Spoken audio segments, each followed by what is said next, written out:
Nagsimula ng magpulong ang ilang miyembro ng Liberal Party para magkaroon ng nagkakaisang oposisyon sa 2028.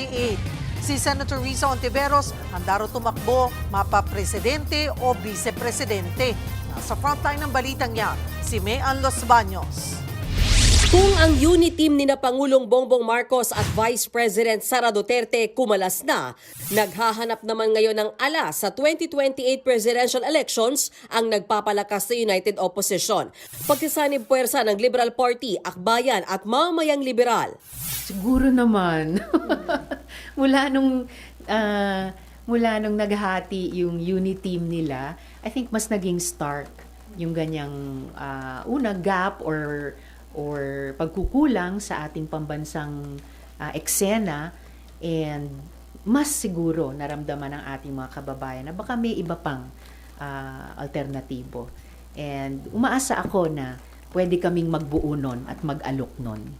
Nitong mga nakaraang linggo, kapansin-pansin ang napapadala sa tila reunion ng mga kakamping. Pinag-uusapan na ba nila ang mga magiging pambato nila sa eleksyon?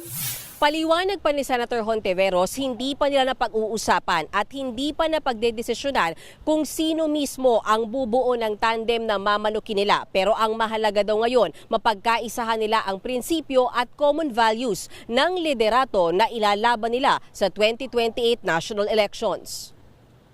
Ayon sa senadora, bukas siya sa kahit anong posisyon, mapapresidente man o vice-presidente.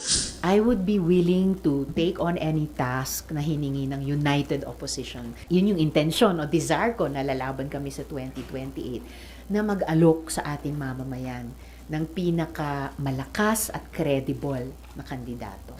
Isa rin sa matutunog na posibleng maging pambato ng United Opposition ay walang iba, kundi ang dating Vice President at ngayon Naga City Mayor na si Leni Robredo. Ang tanong, handa ba siyang kumandidatong muli sa pagkapangulo?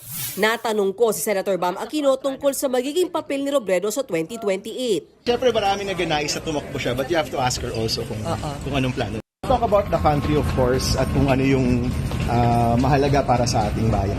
2 taon pa bago ang 2028 presidential elections. Marami pang pwedeng mangyari at marami pang pwedeng magbago.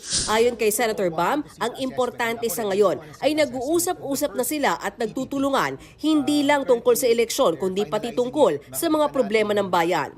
Kailangan talagang magtulungan tayo at hindi lang para sa next election, para ngayon. Yung mga problema ng bayan ngayon napakatindi. Ito lang hearing natin, nakakalula na yung mga problema sa edukasyon.